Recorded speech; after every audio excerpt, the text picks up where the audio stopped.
بسم اللہ الرحمن الرحیم۔ الصلاۃ والسلام علیک یا سید یا رسول اللہ وعلی آلک و اصحابک یا نور اللہ۔ درود پاک پڑھنے سے جان کنی میں آسانی ہو گئی۔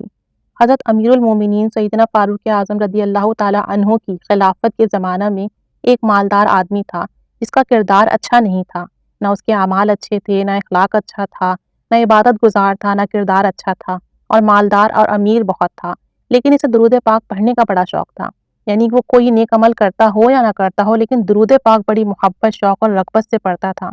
کسی وقت بھی وہ درود پاک سے غافل نہ ہوتا تھا، ہر وقت درود پاک پڑھتا تھا۔ جب اس کا آخری وقت آیا اور جان کنی کی حالت طاری ہوئی تو اس کا چہرہ سیاہ ہو گیا اور بہت زیادہ تنگی لاحق ہوئی، بہت تکلیف اور دشواری ہوئی، حتیٰ کہ جو دیکھتا ڈر جاتا۔ تو اس نے جان کنی کی حالت میں ندا دی، اے اللہ کے محبوب، میں آپ سے محبت کرتا ہوں اور درود پاک کی کثرت کرتا ہوں۔ ابھی یہ ندا اس نے پوری بھی نہ دی تھی کہ اچانک ایک پرندہ آسمان سے نازل ہوا اور اس نے اپنا پر اس آدمی کے چہرے پر پھیر دیا اور فوراً سے اس کا چہرہ چمک اٹھا اور کستوری کی سی خوشبو مہک اٹھی اور وہ کلمہ طیبہ پڑھتا ہوا دنیا سے رخصت ہوا۔ اور جب اس کی تدفین کے مراحل ہوئے، اس کو قبر کی طرف لے جایا گیا، اسے قبر میں اتارا گیا، تو غیب سے آواز آئی کہ ہم نے اس بندے کو قبر میں رکھنے سے پہلے ہی کفایت کی اور اسے بخش دیا، اور اس درود پاک نے جو یہ میرے حبیب پر پڑھا کرتا تھا اسے قبر سے اٹھا کر جنت میں پہنچا دیا۔ یہ لوگ یہ سن کر بہت متعجب ہوئے، اور پھر جب رات ہوئی تو کسی نے دیکھا کہ زمین و آسمان کے درمیان وہ شخص چل رہا ہے اور پڑھ رہا ہے، ان اللہ و ملائکتہ یصلون علی النبی یا ایھا الذین آمنوا صلوا علیہ وسلموا تسلیما۔ فضائل درود شریف۔ تو کیا کہنے درود پاک کے،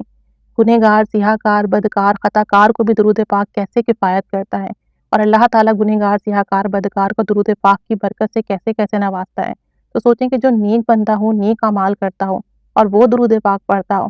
تو اللہ اور اس کے حبیب کے ہاں اس کی کیا ہی بات ہوگی۔ ہم سب گنہگار، سیاہکار، بدکار ہیں، دنیاوی معاملات میں الجھے ہوئے ہیں، صبح سے لے کر رات تک ہمارے تمام کام دنیاوی، تمام سوچیں دنیاوی، تمام مشاغل دنیاوی ہیں، لیکن کیا ہی بات ہو کہ ان تمام دنیاوی معاملات کے ساتھ، گناہوں کے ساتھ اگر ہم درود پاک پڑھتے چلے جائیں تو انشاءاللہ عز و جل ہمیں دین میں بھی یہ درود پاک کفایت کرے گا، دنیا میں بھی کرے گا، اور انشاءاللہ عز و جل موت کے وقت آخرت میں بھی یہ درود پاک ہمارا سہارا اور ڈھال بن کے کھڑا ہوگا۔ جس وقت ہمیں اچھے اعمال کی، سہارے کی، ڈھال کی ضرورت ہوگی، اس وقت یہ درود پاک کام آئے گا، قبر میں، حشر میں، میزان میں، پل صراط پر۔ اللہ تعالیٰ رحمت کی نگاہ فرمائیے۔ جو بھی معاملات زندگی ہے، ساتھ ساتھ درود پاک کا ورد کرتے جائیں، دل سے کرتے جائیں، زبان سے کرتے جائیں، بس درود پاک پڑھتے چلے جائیں کہ انشاءاللہ عز و جل دونوں جہاں میں اس کی برکت سے آسانیاں ہوں گی۔ اللہ تعالیٰ ہم سب پر رحمت کی نگاہ فرمائے، دنیا میں، آخرت میں آسانی پیدا فرمائے، موت کے وقت آسانی پیدا فرمائے، ایمان پر خاتمہ بالخیر نصیب فرمائے، اور جنت میں نبی کریم صلی اللہ علیہ وآلہ وسلم کا ساتھ نصیب فرمائے، آمین،